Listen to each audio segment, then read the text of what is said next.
আমি মেহেদী সচিবকে একজন পিতা মাতা ভাই বোন বেঁচে থাকে তাদের জন্য দোয়া, যেভাবে আমরা দোয়া করি তারা। ধন্যবাদ মেহেদী সচিবকে অত্যন্ত উত্তম হুঙ্কার দিয়েছেন। এ ধরনের যে সরকারি হোক না কেন, আজ 30 আগস্ট মানবাধিকার লঙ্ঘন করা হবে।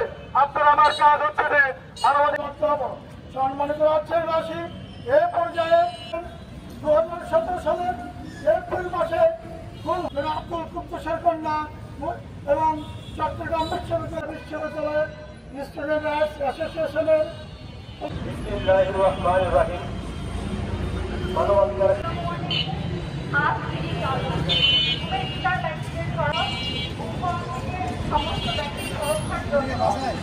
গুরুত্বপূর্ণ। আপনাদের যদি কারণ এই কথাটা প্রয়োজন হয়ে থাকে আপনারা যাবেন।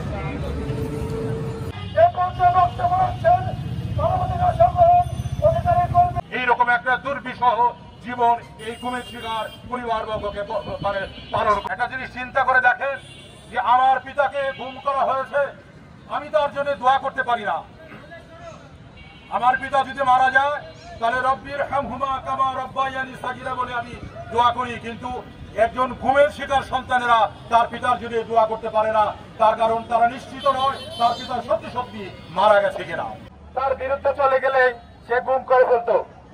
মায়েদাকে অনুসন্ধানে উঠে এসেছে প্রায় 700-র উপরে মানুষকে এই স্বৈরাচার খুনি হাসিনা সরকার গুম করে রেখেছে।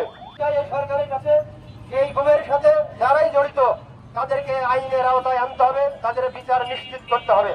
অন্যথায় এদেশের ছাত্র জনতা কাউকে ক্ষমা করবে না। আমরা গত 5 আগস্টের পর থেকে আমাদের যে বাক স্বাধীনতা ফিরে এসেছে, আমাদের যে মুখের যে স্বাধীনতা ফিরে এসেছে, আমাদের সমাবেশ করার যে স্বাধীনতা ফিরে এসেছে, এর জন্য আমি আবারও বৈষম্য বিরোধী ছাত্র আন্দোলনের অন্যতম ব্যক্তিদেরকে আবারও তাদেরকে শ্রদ্ধা জানিয়ে